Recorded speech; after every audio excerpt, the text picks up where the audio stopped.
faut nga may il faut nga may xool il faut nga may déglu il faut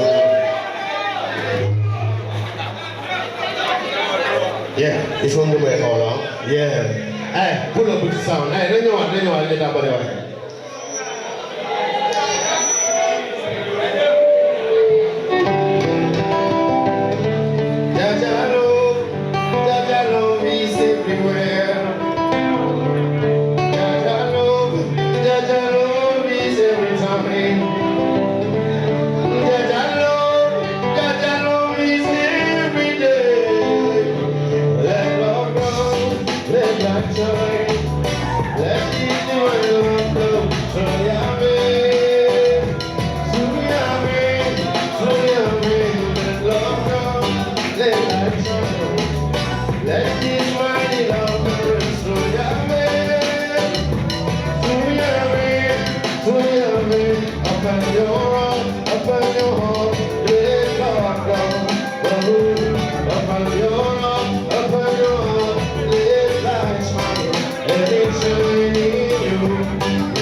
Le prince Raissa est parti.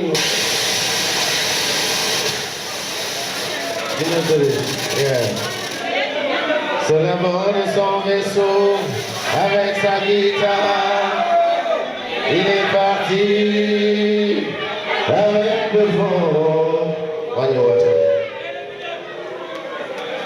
Là-bas se trouve une princesse aux allures de fée. Tout le monde. Dans la vallée des dinosaures. Là-bas peut-être se trouve la terre des hommes. À vous. Dans la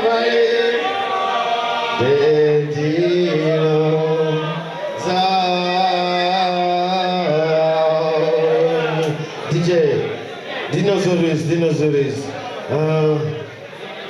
Ce monde fou, tu les innocents, c'est un monde nouveau qui martyrise ses enfants. Ce monde est fou, il ferait mieux de changer.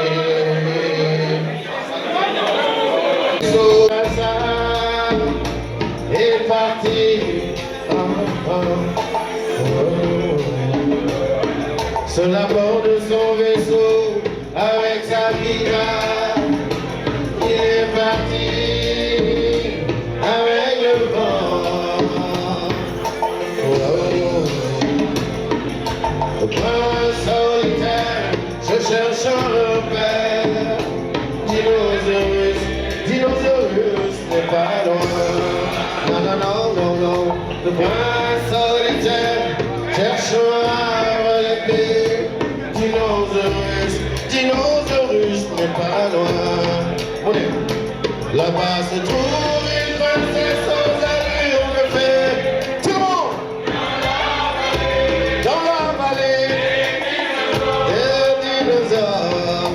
Là-bas peut-être se trouve la terre des hommes. À vous. Dans la vallée des dinosaures. Oh, oh, oh, oh,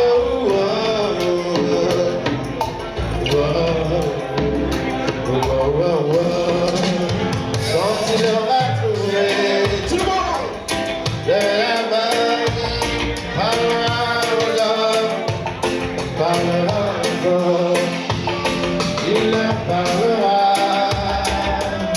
de la vraie valeur de l'homme, la vraie valeur de l'homme. Quand il aura trouvé, il leur dira, ici-bas nous sommes tous frères. Kylie aime bien plus que ça. Kylie le festival. Quand il aura trouvé, il leur dira, faut que cesse les guerres, faudra que cesse les guerres. Quand il aura trouvé, il leur dira, ici-bas nous sommes tous frères. Nous sommes tous frères. Quand il aura trouvé, il leur dira, faut que cesse les guerres. Ce monde est fou, tu les innocents. À Gaza, c'est un monde fou qui martyrise ses enfants. Au Congo, ce monde est fou, il faudrait bien le changer. Ce monde est fou, tu les innocents. C'est un monde fou qui martyrise ses enfants. Le monde est fou, il faudrait bien le changer.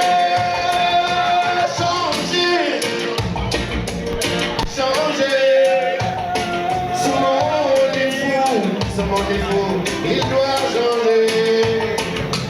Là-bas je trouve une princesse aux allures de fée. Tout le monde dans la vallée des dinosaures. Là-bas peut-être pour la terre des hommes. Dans la vallée des dinosaures. Dans la vallée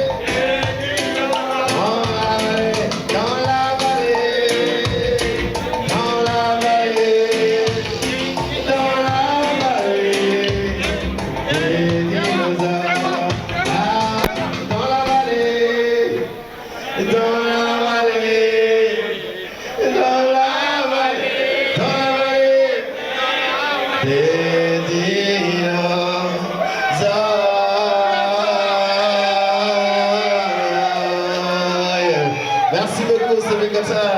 Yeah, there you go, money. Jili join go mom, Lil Jili join go mom. Jili join go mom. Boy, Tom, Tana yago Tom, Tana yago Tom, Tana yago Tom. Abu. Boy. Lil B joy, Lil B. Lil B.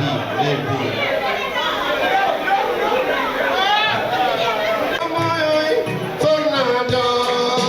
Money. Jilly design to come on. Jilly design to come on. Jilly design to come on. Come on. Tornado.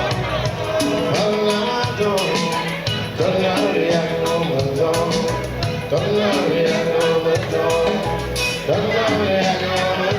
What about?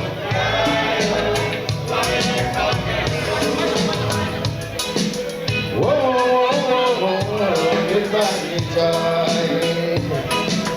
Whoa, get back in time. Come on. Yes, I. Get back in time.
Le prochain morceau, Harit Sama.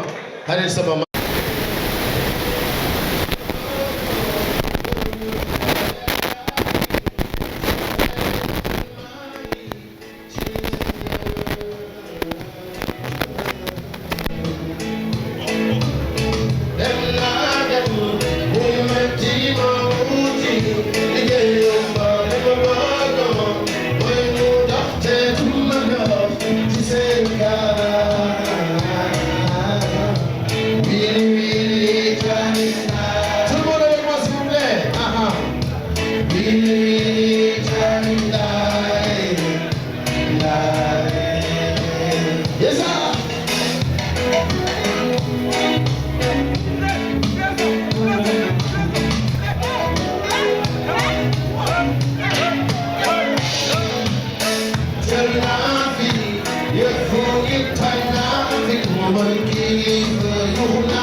waaw maa ngi leen di nuyu waa Sébikotane waa Wasalam production ak ñi bokk ci sponsor yi yëpp ñi bokk ci événement bi tey nuyu naa leen kontaan naa gis leen ñëpp tey ci Sébikotane bi ça fait plaisir waay. dañu gis tey nga déplacé wu Dakar presque tey looy wax loo sant ba nga ñëwee Sébikotane. waaw Sébikotane gëj naa fi lool donc du coup grâce à mon frère Yassant donc moom ma nekk sama town la sama ruq la il faut nga ñëw de yàgg na ma ko wax donc du coup c'est l'occasion s'est présentée pour cette fois-ci. Donc voilà, c'est toujours un plaisir parce que Sébikotane quoi qu'il en soit man bëri naa fi ay mbokk amoon naa fi ay xarit yu bëri waaw ay xarit yu bëri daan naa fi jaar avant quoi tu vois mais sama xarit yi comme nekkuñu bu ñoom Gola maa ngi koy seetaane vidéo bi maa ngi koy big up ak sama beneen xarit ndeysaan waaw donc c'est toujours un plaisir. Sénégal bu ñu la ci génne icône nga ci musique Sénégal kay looy wax par rapport ak musique bi fu mu toll nii rek. ah musique bi organisation rek lay laaj.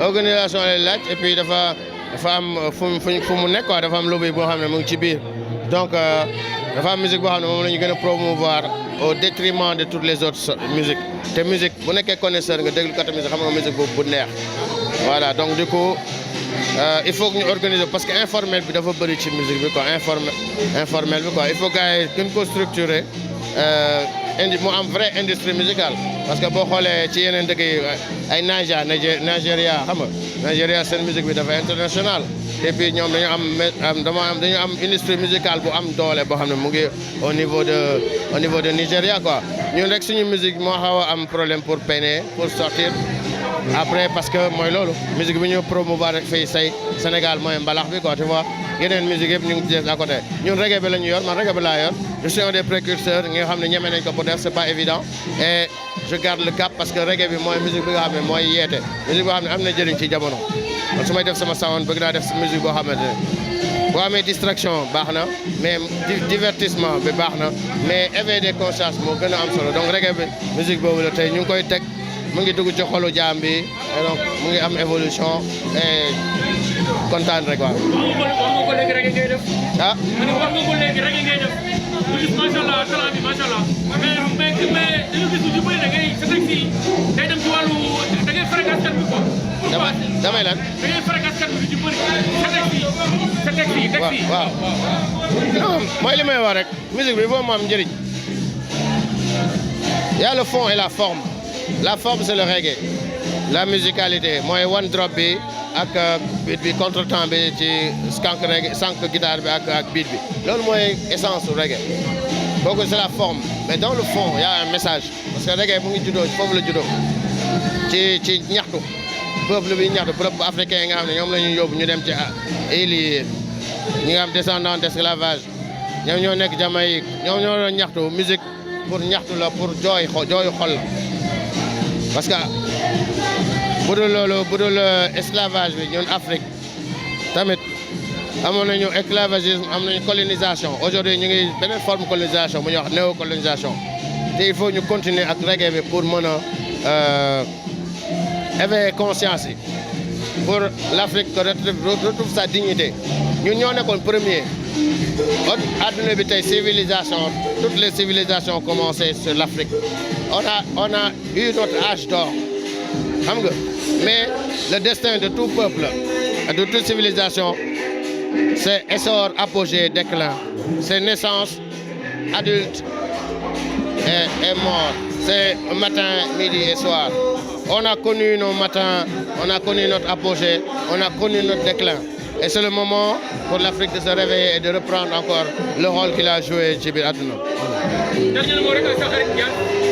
Yes di ko féliciter di ko encourager et puis ñu jàpp ji rek comme ça job bi gën a jëm kanam parce que mu ngi góorgóorlu mu ngi def lu mu mën pour def lii sama frère la sama cousin la donc bu ma wooyee quoi qu'il en soit am naa droit am naa obligation ñëw teew bokk ci participer jàpp ci bagage bi ñun ñëpp ñu jàpp ci après mu jëm kanam waaw. Merci. Lui dire merci en tant que grand frère. Je te remercie beaucoup. Vraiment impeccable. Je suis très content. Condamnation. Vraiment, je n'ai rien à dire sinon merci. Peace and love. Harmony. Voilà, merci.